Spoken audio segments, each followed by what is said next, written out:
my edible sphere decorations. So using Wilton candy melts, or any candy melt of your choice, you can use regular white chocolate and dye it with using oil-based food colorings. Water-based food colorings will seize your chocolate. There is nothing added to these to thin them out. It is just a straight coating chocolate, no oils or anything added. This was Wilton green with a little bit of the yellow added to mute it down.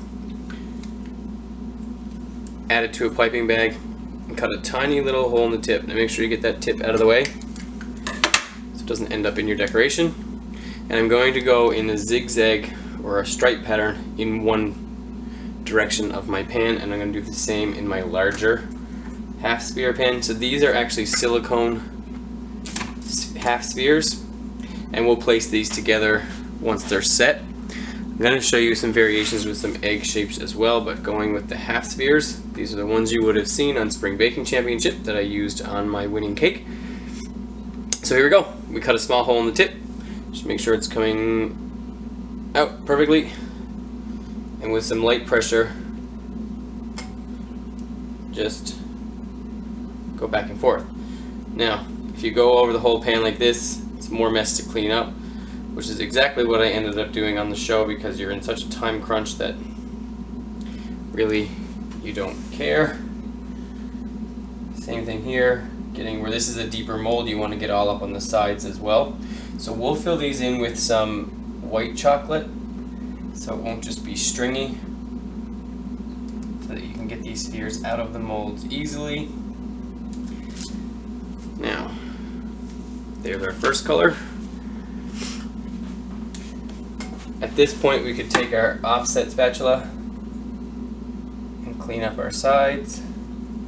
I'm just wiping it off onto some parchment paper.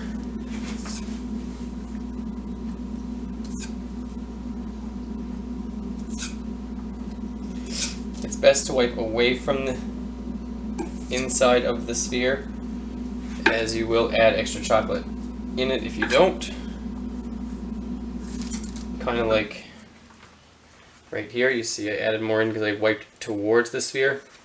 So what you want to do is you want to wipe away from the cavity. So just clean those up as best you can,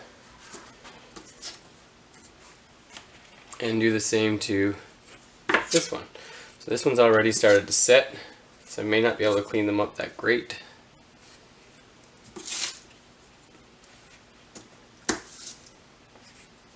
If I had a bowl or something next to me, this might be a little easier to scrape my spatula off onto. But not quite that prepared apparently.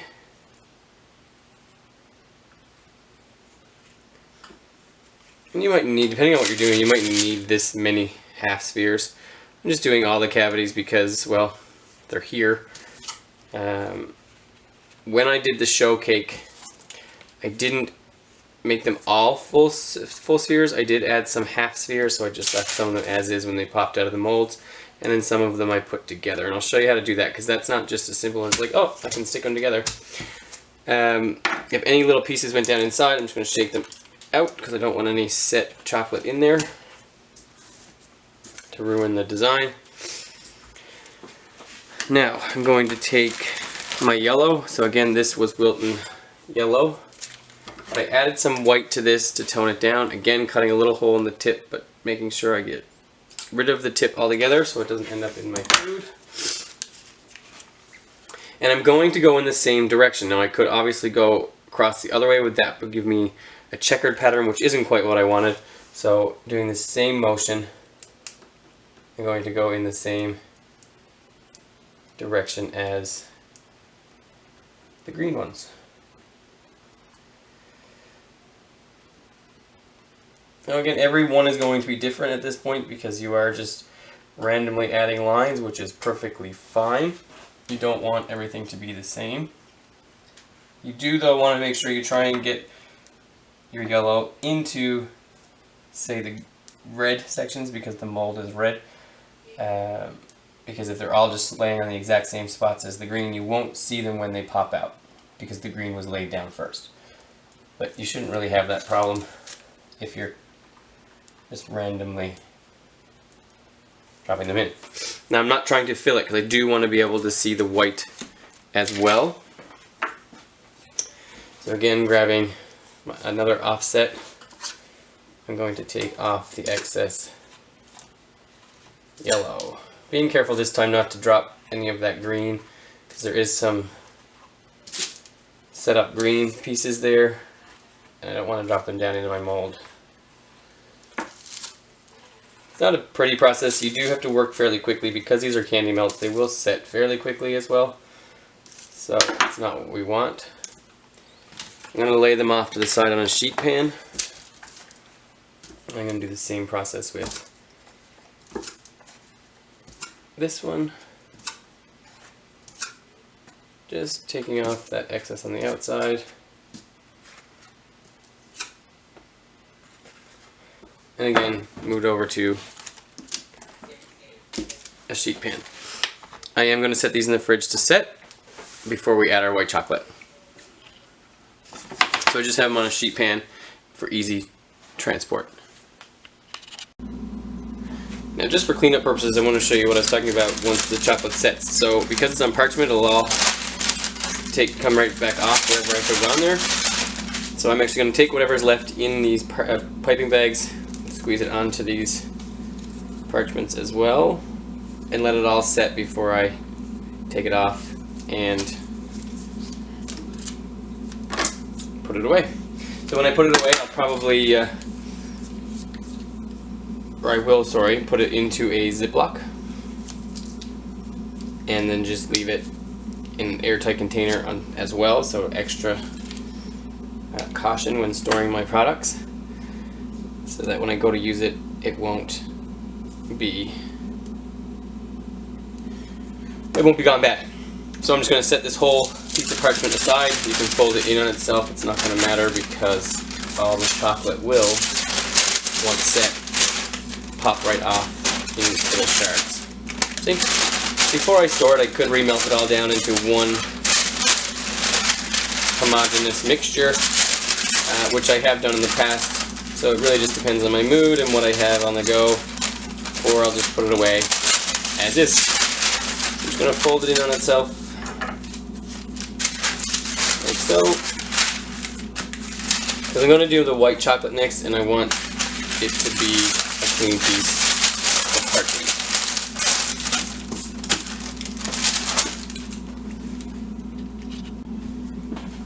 Alright, now for our white chocolate. I'm going to pour it just straight from a bowl into here. Now, when you're moving these silicone molds, be extremely careful because this chocolate's now set. So these little strings that we put in there will pop off the mold. Now this white is to help set those into place.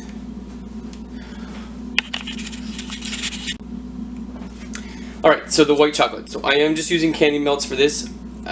You can use actual white chocolate. You need to make sure you temper it properly so that it'll set.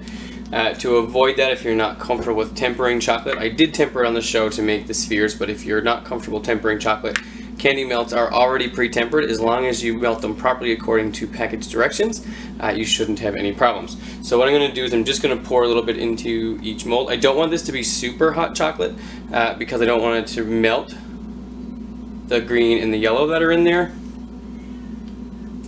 but it needs to be warm enough, obviously, to be fluid. Now, as you can see, it doesn't reach the top of all of the molds, so we're going to go in with an offset spatula again, and we're just going to coat the sides. It's a very messy process, but it's worth it. So using our offset, we're just going to go in and coat the sides of our molds all the way up.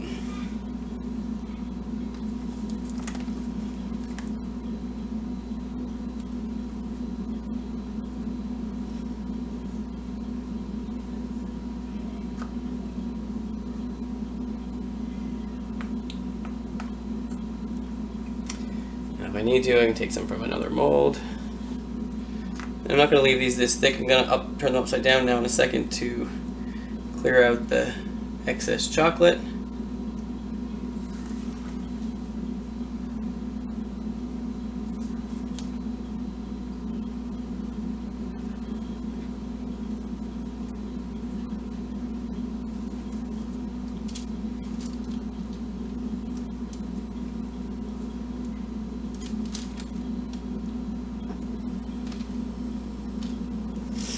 Alright, and then just flip them upside down onto your parchment.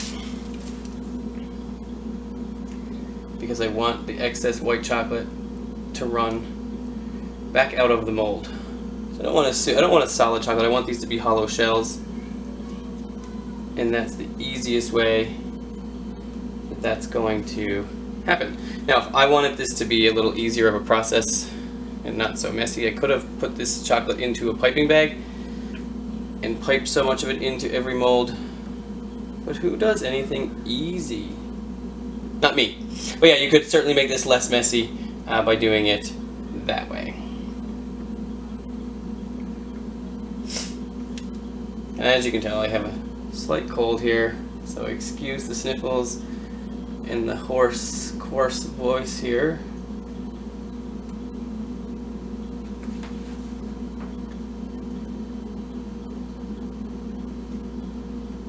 Alright. And excuse my children in the background, but hey, they live here too, right? I don't know if you can even hear them, but right now they're actually upstairs singing Peppa Pig.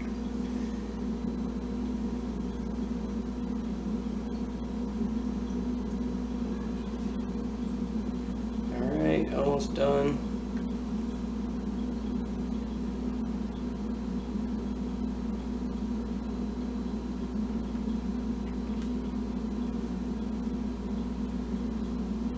Grab a little more chocolate there. And upside down as well. Now, fingers crossed that chocolate came out of them. Not really. Hey, why would anything work when I'm trying to show anybody anything, right? It only works for TV. Thankfully, it worked on TV.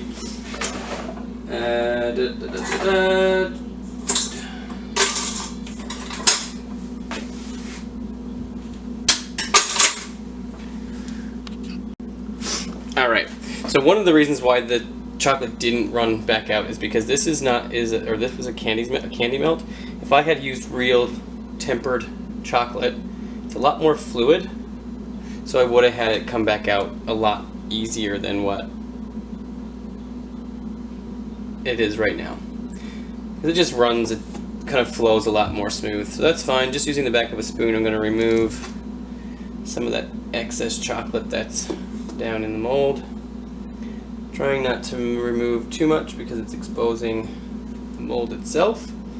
And obviously you want to do this fairly quickly because that chocolate is going to start to set. And if you start playing with it when it starts to set, you're only going to make a huge mess. So gently removing some of that. Not getting very much out because actually I didn't put very much in. When I did this on the show, I filled every cavity right to the top with chocolate so that I wouldn't have to go in and spend the time coating all the sides. I could just literally fill with chocolate, turn it upside down, and pour out the excess. So that's going to obviously make a big difference as well.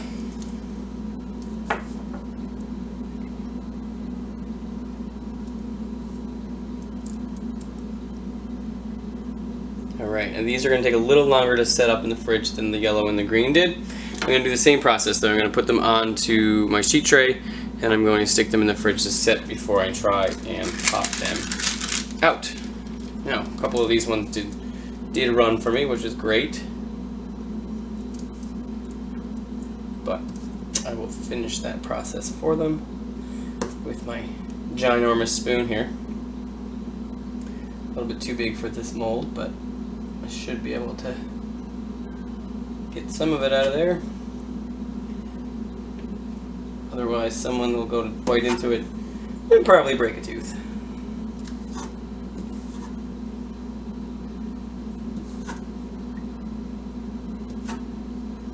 Alright, so again, sheet tray into the fridge to set. Chocolate spheres. Alright, now let's unmold these things. So they've been sitting for a while in the fridge. You can see they seem to be fairly set up. Now with the silicone mold, you just gently want to press and be careful because this is chocolate, so you don't want to put your hand down through it. Just press it and release.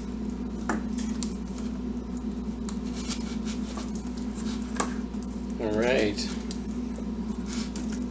Now, you'll see all this other chocolate. See how shiny it is? See how it's still nice and shiny? That's because I properly melted the Wilton candy melts. Now if I had over melted them, or if I had heated them a little too high, what would have happened is this chocolate would be dull. But I heated them properly, so I did 30 seconds, and then probably 20 seconds at a time until I had a nice smooth chocolate, so it's not over tempered. Now you can see the white was probably a little too hot when I put it in here this time, because most of them have it as well, right, especially right there in the center, and that's where the big blob was kind of poured down into it. The colors blended a little bit. I'm okay with that. I'm going to try not to touch the spheres a little too much because you will get fingerprints in them, and I want them to remain shiny. All of this excess chocolate here, I'm going to get as much off as I can. Some of it's just little bits, so it's not a big deal, but the bigger pieces, let it come off. And we'll keep that. We'll put that with the rest of the stuff. I mean, why waste it when it can certainly be reused? Because we didn't abuse it when we melted it the first time, it'll be fine to reuse, you know, once, maybe twice more. Now our small ones, same idea. So turning the mold upside down, we're going to pop these out. Now again, these are nice and shiny as well. So if I wanted to make, say, little candy or chocolates that were filled, I would want to use a real chocolate. I wouldn't want to use candy melts, because candy melts aren't the most delicious flavored things, because it is compound chocolate, it's not actual cocoa. I could fill them while they're still in the molds like this, and then I would cover the bottoms in chocolate, let them set, and then pop them out, and you would have little half sphere chocolates. Alright, so I'm just popping each one of these out. Like I said, I have way more than I actually need, so I'm not too concerned about breaking any of them, but I didn't, thankfully. Now the other thing over here I want to show is this one is probably, I think, the only one. Maybe another one there. Right here you'll see. Alright, so the camera cut on me a minute ago, so I'm not sure what I missed. But what I was just saying there was, you can see here where there's some holes. Obviously this mold wasn't filled quite a bit, or all the way full. I could still use this one upside down on a cake or something, and you wouldn't notice that. But you could also, if you didn't want them to be solid spheres, you could layer your streaks back and forth and then back and forth, kind of making it a lacy pattern. They would be see-through when you pop them out. You would have to be a lot more careful with them when you pop them out, but you could absolutely do that, and it would certainly be beautiful.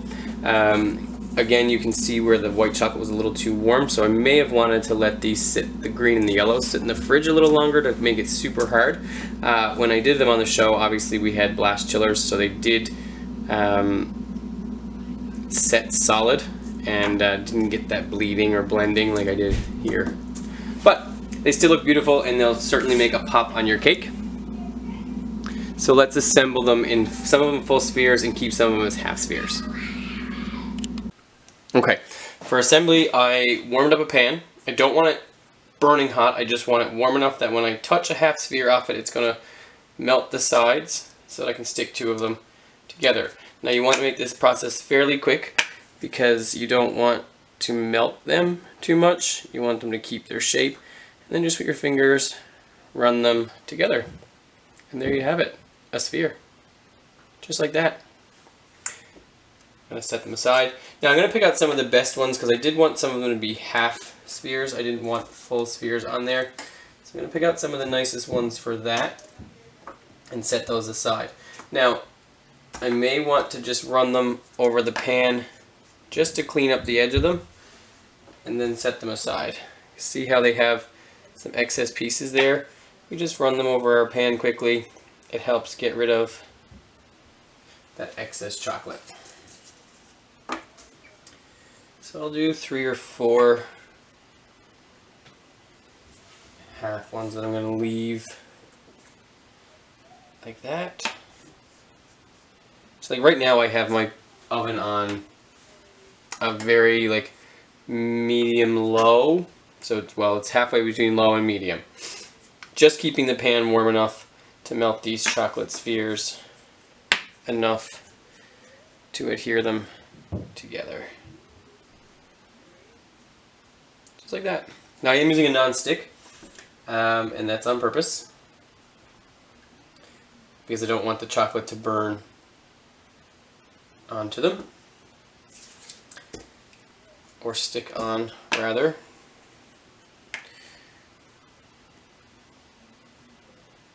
There we go.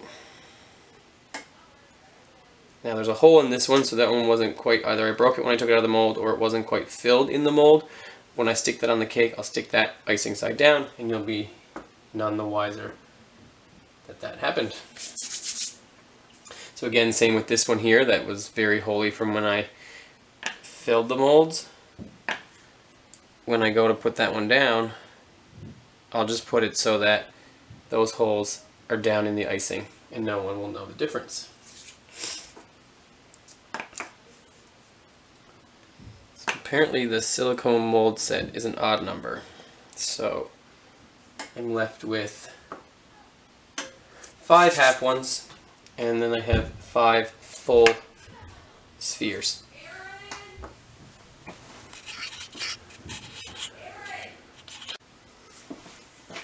Alright, the process is very much the same for our large spheres. Now again, I'm going to pick 2 that I'm going to call my best 2 to keep as half spheres, and then I'm going to attach the other 2 to give me full spheres. So again, just running them onto my hot pan in order to clean up the edge a little bit. And then same process as before, taking our 2 halves and making them whole.